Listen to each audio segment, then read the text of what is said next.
Donc bonjour à tous, enchantée d'être là parmi vous aujourd'hui.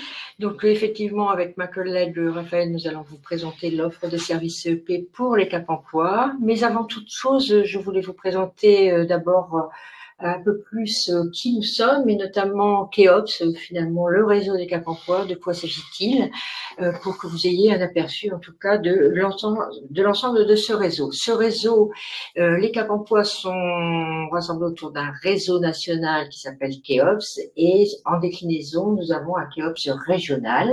Au niveau national, nous comptabilisons 98 Cap Emploi qui déploient les mêmes missions sur l'ensemble du territoire, et en région, nous en avons 7 Cap Emploi qui déploient également leur mission.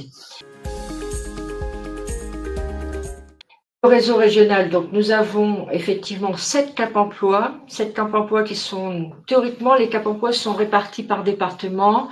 En Hauts-de-France, nous avons une petite particularité, puisque nous avons 3 Cap Emploi qui œuvrent sur le territoire du Nord, sur le département du Nord, et 2 Cap Emploi qui œuvrent sur le département du Pas-de-Calais. Pour le sud de la région, nous avons un Cap Emploi par département. Nous avons, ce qui représente en tout 263 équivalents temps plein qui œuvrent aux missions des Cap Emploi. Je voulais revenir en préambule quand même sur les missions plus particulières de Keops régional, qui est le réseau de l'ensemble des Cap Emploi, avec 3 principales missions sur lesquelles je ne vais pas forcément détailler, mais pour que vous ayez au moins cette information. Le Keops représente l'ensemble des Cap Emploi dans toutes les instances régionales institutionnelles. Il participe à la définition et à la mise en œuvre des politiques publiques en matière d'emploi, de formation et de maintien dans l'emploi des personnes en situation de handicap, et il assure également l'animation du réseau, c'est-à-dire l'animation des équipes des Cap Emploi. Les Cap Emploi assurent la préparation, l'accompagnement, le suivi durable et le maintien dans l'emploi, comme je le disais, dans un objectif de sécurisation des parcours des personnes en situation de handicap. Donc, ils accompagnent toute la chaîne, finalement, du demandeur d'emploi jusqu'au maintien dans l'emploi. Les missions des Cap Emploi, nous avons des actions qui répondent à des missions d'intérêt général. Nous avons également, les Cap Emploi exercent une mission de service public dans l'emploi, comme je l'ai dit, et également opérateur du CEP. Une offre de service qui se décline en deux axes. Un premier axe centré davantage sur l'accompagnement vers l'emploi, c'est ce que je déclinais auparavant, notamment avec une offre de service intégrée avec France Travail, et une offre relative à l'accompagnement dans et en emploi, c'est-à-dire dans le cadre du maintien dans l'emploi ou dans le cadre d'une évolution ou d'une transition professionnelle. L'objectif de cette offre de service, c'est d'informer, de conseiller et d'accompagner l'ensemble des bénéficiaires, personnes en situation de handicap et employeurs. Nous verrons un peu plus tard, un peu plus loin dans le diaporama, quels sont ces bénéficiaires. Donc, dans le cadre de l'accompagnement vers l'emploi, c'est naturellement, on les informe, on les conseille, on les accompagne en vue d'une insertion professionnelle durable et en vue d'une pérennisation dans l'emploi. Dans le cadre du maintien dans et en emploi, on accompagne, on conseille, pareil, on informe, on conseille et on accompagne les personnes en vue d'un maintien dans l'établissement de l'entreprise ou le groupe, puisque ça peut s'agir d'un groupement également, en vue d'un projet d'évolution, de transition professionnelle, en interne ou en externe, lorsque le maintien ne peut pas être fait dans l'entreprise ou chez l'employeur, lorsqu'il s'agit d'agents du service de la fonction publique. Et les Cap Emploi s'adressent aux personnes bénéficiaires de l'obligation d'emploi et orientées en milieu ordinaire de travail. Cette obligation d'emploi, elle peut être en cours de reconnaissance ou avec des personnes qui sont prêtes à s'engager vers une reconnaissance de ce qu'on appelle communément RQTH, mais on va voir, ça ne s'adresse pas seulement l'obligation d'emploi qu'aux personnes titulaires de la RQTH. Et ce, quel que soit leur statut, qu'ils soient demandeurs d'emploi, salariés, en arrêt de travail ou des agents de la fonction publique ou également aussi des travailleurs indépendants. Mais nous avons la particularité d'avoir également 2 types de bénéficiaires, puisque nous avons un deuxième bénéficiaire que sont les employeurs, que ce soit privé ou public, et quel que soit leur effectif ou leur secteur d'activité. En ce qui concerne les titres pour bénéficier les titres relatifs aux bénéficiaires de l'obligation d'emploi, nous en avons, nous connaissons, tout le monde connaît la RQTH, ou quasiment, lorsqu'on parle des personnes, des travailleurs en situation de handicap, mais il n'y a pas que cette reconnaissance-là, il y en a 5 autres, pardon. Nous avons la carte d'invalidité, nous avons les bénéficiaires de l'allocation adulte handicapé, les bénéficiaires de la pension d'invalidité, ceux qui sont en arrêt de travail ou en maladie professionnelle. Nous avons également ceux qui sont bénéficiaires d'une pension militaire d'invalidité ou d'une allocation ou rente d'invalidité. Donc là, il s'agit par exemple des victimes d'attentats qui bénéficient d'une allocation ou d'une rente d'invalidité. Donc voilà pour les bénéficiaires de l'offre de services des Cap Emploi. Je me fais le plaisir de laisser la parole à Raphaël qui va vous expliquer concrètement comment cette offre de services se déploie sur les territoires. Donc, bonjour à tous. Ici, je vais vous présenter le conseil en évolution professionnelle, plus particulièrement à destination des salariés, donc qui s'oriente principalement sur les actifs, donc comme l'a rappelé Muriel, les salariés, les indépendants, les agents de la fonction publique qui ont un projet de reconversion vers le privé. Il est gratuit, personnalisé, et l'idée étant d'établir un projet d'évolution professionnelle, ou que ce soit une reconversion, une création, reprise d'entreprise. Ça, c'est la définition même du CEP. Exactement, voilà, dans sa globalité. Alors, plus concrètement, en ce qui vous concerne? En ce qui nous concerne, donc nous allons accompagner des personnes qui ont soit choisi ce projet de reconversion, ou alors qui le subissent. Quand on entend par subir, c'est-à-dire qu'il y a un risque d'inaptitude à court ou moyen terme. Donc là, on peut avoir un signalement émis par la médecine du travail ou le médecin de prévention.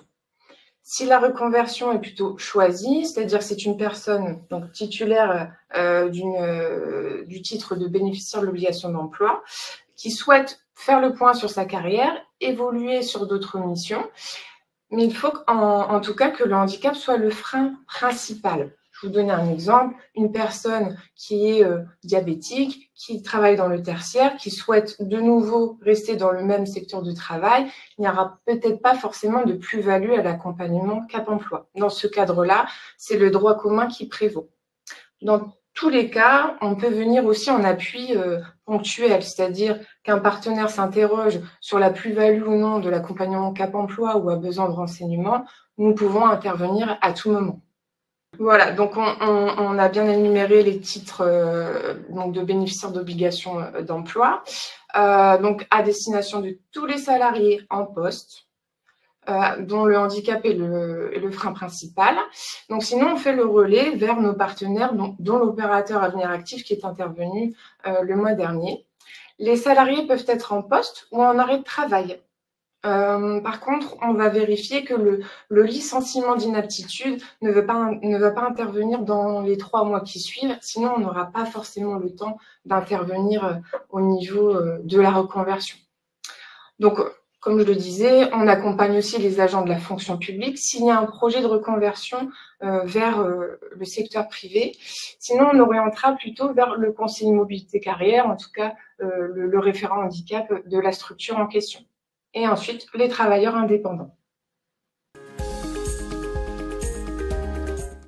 En premier lieu, on reçoit le signalement d'une situation. Ça peut venir de n'importe qui finalement, soit du médecin du travail ou de prévention, soit le salarié directement ou l'agent de la fonction publique, un employeur, un partenaire, voilà. Tout le monde peut nous interpeller dès lors qu'il y a un souci ou un questionnement par rapport à un maintien en emploi. Donc on recueille déjà les informations administratives, on vérifie en fonction de l'adresse de la personne aussi. En fait, le Cap Emploi de référence sera celui qui sera au plus proche du bénéficiaire. On réalise un diagnostic personnalisé de la personne. On entend par là, on fait le point sur sa situation dans sa globalité, le point sur les restrictions médicales, bien évidemment, voir s'il y a un projet professionnel déjà engagé ou pas forcément. Et on lui propose donc un plan d'action sur mesure en fonction de sa situation à ce moment-là. Donc là, on va envisager soit une élaboration de projet, s'il n'y a pas du tout d'idée. C'est souvent le cas, malheureusement, pour des personnes qui subissent cette reconversion professionnelle, qui sont en risque de licenciement pour inaptitude. On va aussi donc pouvoir proposer des outils spécifiques. On y reviendra juste après, du coup, par rapport à ça. On recherche et on identifie les solutions de compensation adaptées. On va travailler un projet professionnel, bien entendu, par rapport à la situation de handicap de la personne, et on va envisager potentiellement des aménagements ou des solutions de compensation pour que le parcours de la personne soit sécurisé au maximum. On accompagne aussi évidemment sur le financement d'une possible formation. Donc d'abord, on s'adresse forcément au droit commun et ensuite, on va pouvoir peut-être demander un financement spécifique. Donc dans le droit commun, on fait appel par exemple au projet de transition professionnelle et ensuite l'AGEFIP. Donc l'AGEFIP qui est l'organisme collecteur en fait des fonds pour les personnes en situation de handicap pour financer, cofinancer surtout des formations, des adaptations de postes. Voilà, donc nous, on fait le relais avec nos partenaires sur ce champ-là. L'idée étant d'avoir vraiment un projet réaliste et réalisable pour la personne à long terme à la clé. Oui, c'est vraiment ce qu'il faut bien entendre, c'est vraiment l'offre de services des Cap Emploi s'inscrit toujours en complémentarité de ce qui existe dans le cadre du droit commun. Et à partir du moment où le handicap est le frein majeur au parcours professionnel de la personne. Donc, par exemple, on peut faire appel à des appuis spécifiques sur chaque typologie de handicap. Par exemple, sur une personne qui a un handicap auditif, on va pouvoir faire appel à notre partenaire Sourds-Média pour faire un point, une évaluation des capacités fonctionnelles de la personne. Donc, on a aussi la possibilité de faire appel aux établissements et services de préorientation qui sont financés par la MDPH, la Maison départementale des personnes en situation de handicap, pour travailler un projet professionnel. Et des formations avec aménagement adapté. Donc, il faut savoir aussi qu'il est possible d'aménager la formation. Donc, on a plusieurs solutions. Soit on fait appel aux formations en centre de réadaptation professionnelle, ou alors, on peut aussi interpeller la RHF, donc le Centre de ressources handicap formation, qui est également financé par la GFI. On a des questions effectivement sur le lieu. Est-ce que c'est le lieu de résidence qui compte pour pouvoir être accompagné ou est-ce que c'est l'endroit où on travaille Alors, comment ça se passe? Comment ça se passe? Donc, c'est une très bonne question.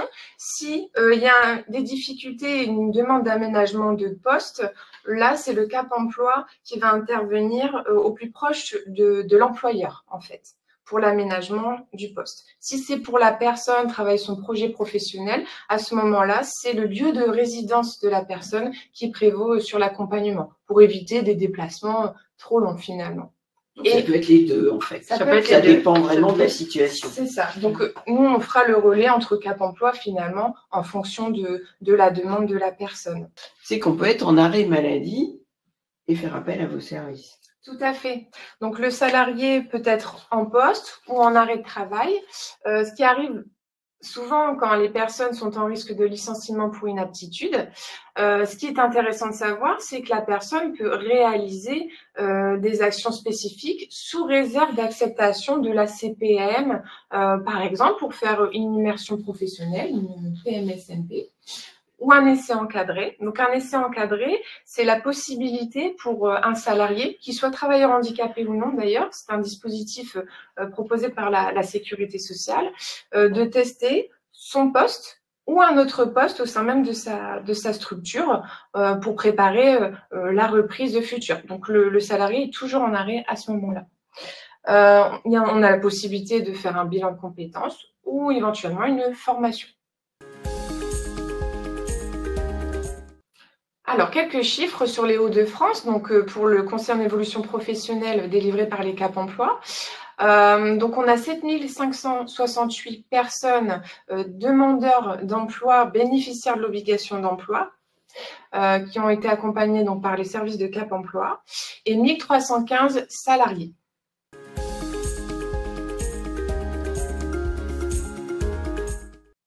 Oui, donc j'ai choisi de partager avec vous donc l'accompagnement d'un salarié, donc Quentin, qui est âgé de 38 ans, conducteur de bus, donc embauché depuis 10 ans dans la même société, en arrêt maladie actuellement de longue durée, qui nous a été orienté par un partenaire parce que il y a un risque avéré de licenciement pour inaptitude par rapport à son handicap. Donc Quentin souffre d'une maladie dégénérative qui atteint son acuité visuelle. Donc forcément, la conduite de bus n'était plus du tout envisageable. Donc on l'a orienté vers une reconnaissance en qualité de travailleur handicapé dans ce sens-là. Donc, il nous a exprimé un besoin de reconversion avec aucune idée de prime abord pour un futur projet.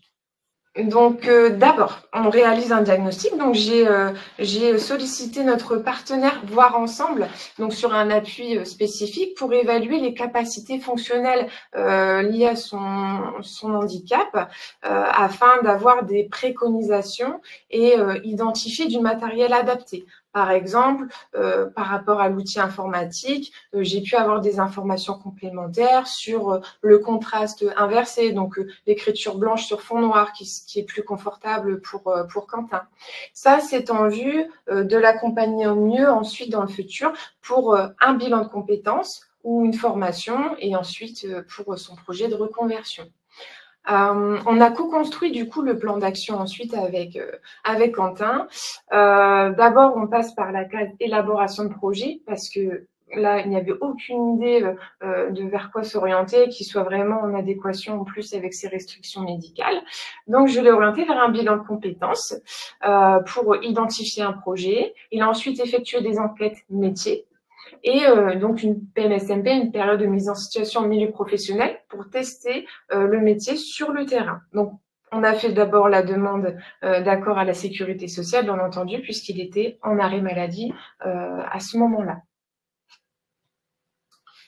Donc, le projet identifié a été assistant en ressources humaines, donc qui était complètement compatible avec son handicap, qui a été validé sur le terrain.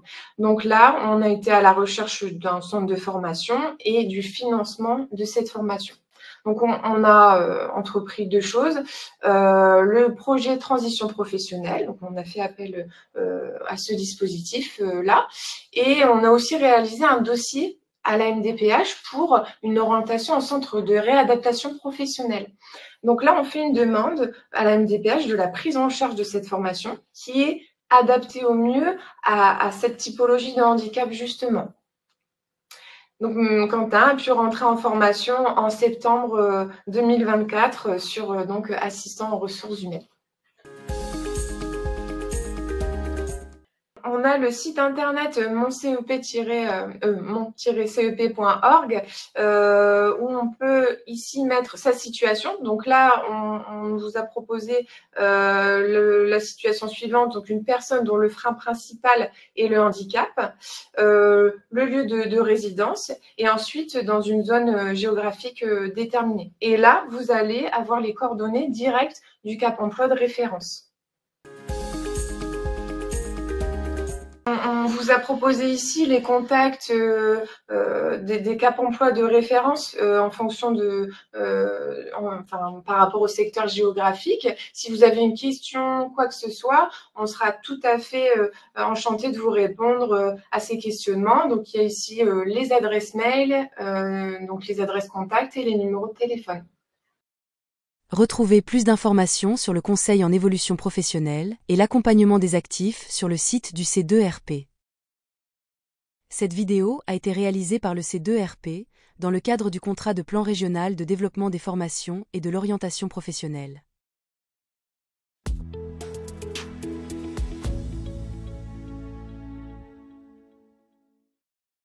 Si vous avez apprécié cette vidéo, abonnez-vous à notre chaîne, cliquez sur le bouton j'aime ou laissez-nous un commentaire.